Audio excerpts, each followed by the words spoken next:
안녕하세요, 팀TV입니다. 오늘은 조금 무거운 내용을 다뤄볼까 합니다. 국제결혼에 관심은 있지만 쉽게 결정하지 못하시는 분들은 아마도 이 부분을 가장 걱정하실 것이라 생각됩니다. 바로 국제결혼에 실패하는 이유에 관한 이야기인데요. 이러한 내용들을 전할 때 항상 남성분들께서 노력을 많이 하셔야 한다고 말씀드립니다. 국제결혼을 너무 쉽게 생각하시거나 잘못 알고 계신 경우가 많기 때문이며, 결혼을 위하여 신랑과 신부가 함께 노력해야 하는데 신부에 비하여 노력하지 않는 남성들이 너무 많아서 문제가 발생하기 때문에 이러한 일들을 방지하고 행복한 결혼 생활이 될 수 있도록 남성분 스스로 노력하셔야 합니다. 가끔 매스컴을 통하여 전해 듣는 국제결혼 피해 사례들은 사실 소수의 이야기이지만 그 누구에게나 일어날 수 있는 일들이기도 하죠. 참 안타까운 일들이기에 국제결혼을 이제 막 결심하시는 분들에게는 이러한 경우도 있으니 조심하시라는 가이드라인이 될 수도 있고, 이미 국제결혼 생활을 하시는 분들 중에 무언가 힘든 상황이 계속 이어지고 있다면 다시 한번 돌아볼 수 있는 기회가 될 수도 있기 때문에 국제결혼에 실패하는 이유에 대하여 이야기해볼까 합니다. 단, 모든 사람들의 성향과 성격, 상식의 기준과 각자 처해 있는 상황이 모두 다르기 때문에 이러한 경우도 있다 정도로 봐주시길 바랍니다.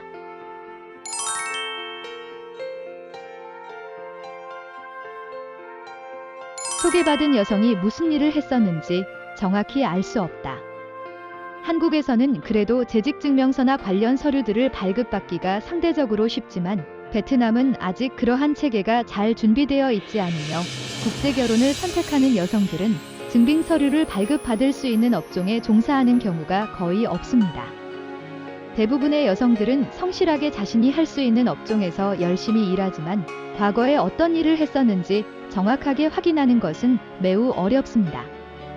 이런 이유로 모든 여성에 대한 의심이 지속되어 끝내 선택을 하지 못하는 경우도 발생하죠. 중개업체에서 남성의 직업을 신부에게 거짓으로 알려준다. 중개업체에 가입하는 여성들이나 가족들도 자신들이 원하는 신랑의 조건이 있습니다. 그런데 결혼 성사만을 위하여 간혹 중개업체가 사실과 다른 정보를 제공하는 경우가 있었습니다. 이런 경우 신부가 한국에 입국한 뒤 사실과 다른 환경의 배신감을 느끼게 되고 이를 회복하는 것은 매우 어려운 일이죠. 국제결혼 중개업체는 정확한 정보를 전달해서 신랑과 신부가 행복한 가정을 이루도록 도움을 주어야 하는데 그 기반이 무너져 버리는 것입니다. 배신감으로 시작된 결혼 생활이 행복할 수는 없겠죠. 물론 현재는 정확한 증빙 서류와 공증을 통해 이러한 상황이 많이 사라졌습니다. 베트남 여성은 고집이 강하다. 모두가 그런 것은 아니지만 일반적으로 베트남은 자존심이 강한 국가입니다.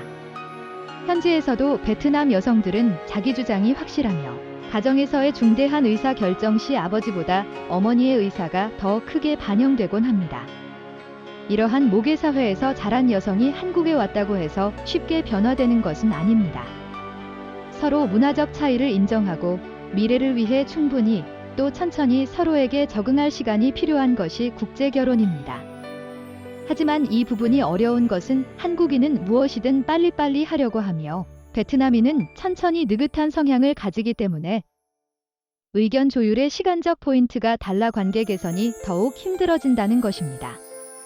이 부분에 있어서만큼은 한국인들이 조금 더 여유 있는 생각을 가질 필요가 있는 것이죠. 전 세계적으로 한국인의 빠른 성향은 충격적으로 보일 정도니까요.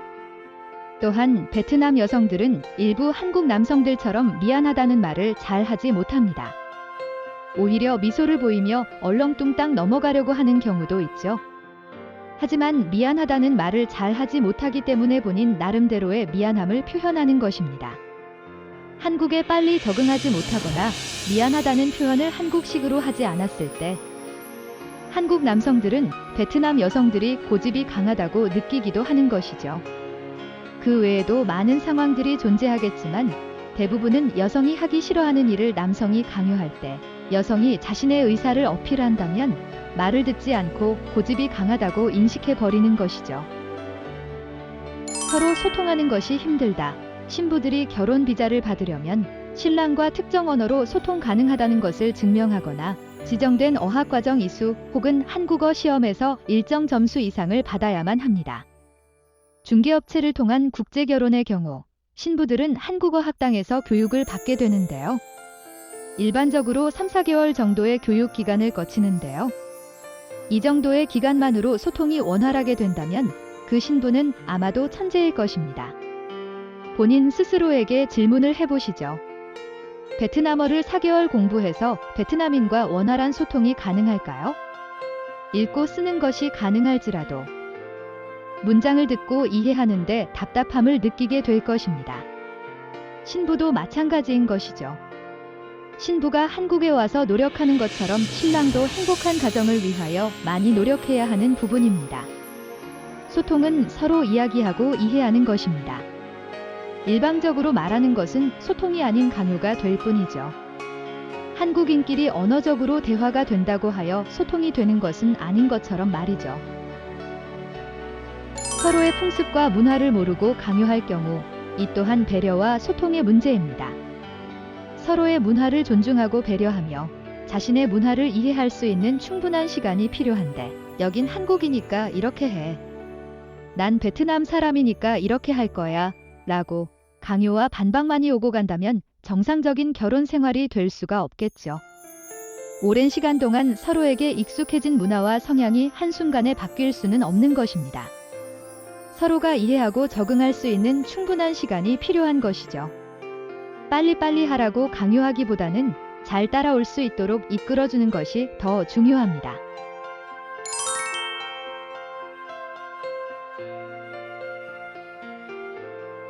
가난한 나라의 여성이라고 무시하는 경우, 가끔 뉴스에 나오는 대부분의 사건들의 경우 가난한 나라의 여성과 매매혼을 한 것처럼 여성을 무시하고 비인간적인 행동을 하는 경우에 발생합니다. 남성이 자신의 잘못을 저긴 한국이니까 이게 맞아 라고 한다면 베트남 여성뿐만 아니라 그 어떤 사람이라도 인정할 수 없을 것입니다. 현재의 국제결혼은 돈을 주고 신부를 사오는 매매혼이 아닙니다. 서로가 동등한 상황에서 소개를 받고 결혼 생활에 동의한 것이며 현지 결혼 후 신부가 한국어를 배우기 위해 일을 그만두고 기숙사에 들어가는 경우 최소한의 생활을 위해 신부에게 적은 금액의 용돈을 준 것으로 남자가 왕이 될 순 없습니다. 또한 무의식 속에서 자신의 신부에게 매매혼의 개념으로 대하진 않는지를 항상 생각해 보셔야만 진정한 자신의 아내로 받아들이실 수 있습니다. 남자가 변태적인 성관계를 강요하는 경우 우리나라도 성교육은 사실상 거의 무의미한 수준이고 베트남도 마찬가지입니다. 여기서 고려해야 할 부분은 국제결혼을 하는 여성들이 대부분 20대 초반에 상대적으로 경험이 많지 않은 어린 여성들이라는 것입니다. 아직 준비가 되어 있지 않은 신부에게 갑자기 무리한 요구를 한다면 어린 신부는 충격을 받고 심지어 도망을 가기도 합니다. 관계 자체가 서로의 사랑을 확인하는 행위인 만큼 자신의 욕구도 중요하지만 서로에 대한 배려가 우선되어야 합니다. 또한 베트남 여성들은 물러나다고 말씀하시는 분들도 계시는데요. 일부 여성들의 케이스로 전부를 일반화하시는 오류를 범하고 있는 것이죠. 결국 하나의 의심이 계속 쌓이고 쌓여서 결혼을 결심하지 못하시거나 결혼 후에도 항상 의심의 눈빛으로 자신을 바라보는 남성을 신부는 사랑할 수 없을 것입니다.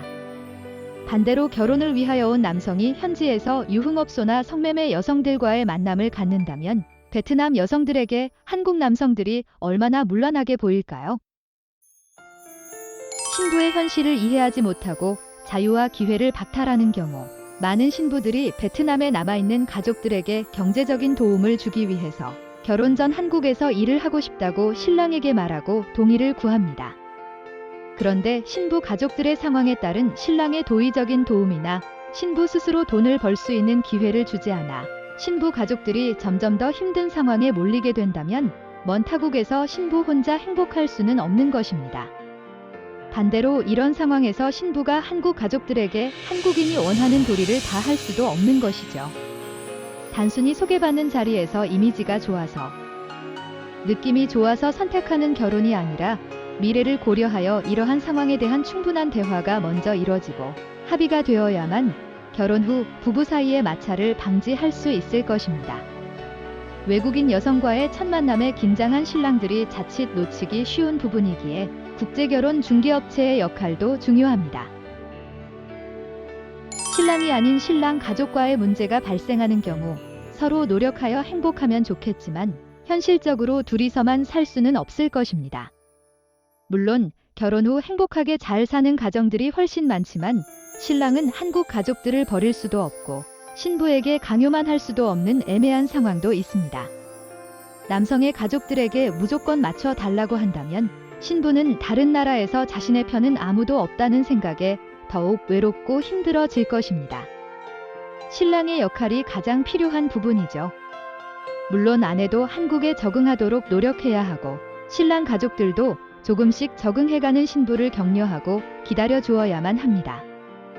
반대로 처갓집을 방문한 경우에 아내가 자신의 가족들과 어울리며 신랑 혼자 멀뚱거리는 상황이 발생한다면 과연 그곳에서 몇 일이나 계실 수 있을까요?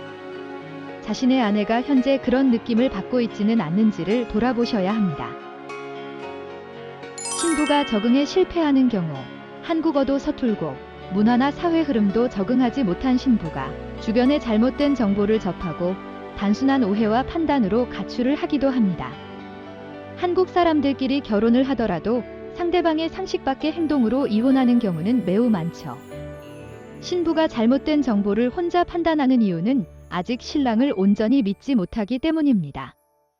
신랑은 신부가 잘 적응할 수 있도록 가이드 역할을 충실히 하는 선생님이 되어야 합니다. 항상 많은 대화를 하고 서로를 이해하기 위하여 노력해 부부간의 신뢰가 쌓여야만 하는 것이죠.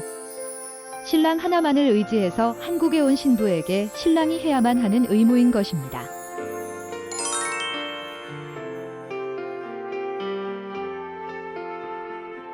모든 사람들은 각자 다른 개성과 생각들을 가지고 있기 때문에 앞서 말씀드린 내용 이외에도 많은 상황들이 존재하겠죠. 중요한 것은 그 상황들을 어떻게 풀어나가느냐입니다. 국제결혼이 특별히 더 힘든 것은 아닙니다. 아마 이 영상을 보시는 분들 중에 그래, 이 정도는 그냥 상식이지라고 생각하시는 분들도 계실 것입니다. 맞습니다. 누구나 상식선에서 생각해보면 그냥 기본적인 내용일 뿐입니다. 하지만 많은 분들이 아내와 맞지 않는 상황이 발생하면 이러한 내용은 모두 잊고 자신의 감정에만 충실하여 화를 내곤 하죠. 국제결혼을 한 부부의 경우 언어적인 표현의 문제로 더 쉽게 상대방을 오해할 수도 있습니다. 아이를 키우듯이 부부가 서로에게 좋은 선생님이 되고 실수도 귀엽게 봐주면서 다독여주고 조금씩 적응하는 모습을 칭찬하는 것에 조금 더 집중하신다면 좋겠지만 감정을 가진 사람이기에 항상 웃을 수는 없겠죠. 하지만 결혼 자체가 두 사람이 하나가 되는 과정이기 때문에 그 과정을 즐길 수 있는 여유로움이 필요합니다. 이상 팀TV였습니다. 감사합니다.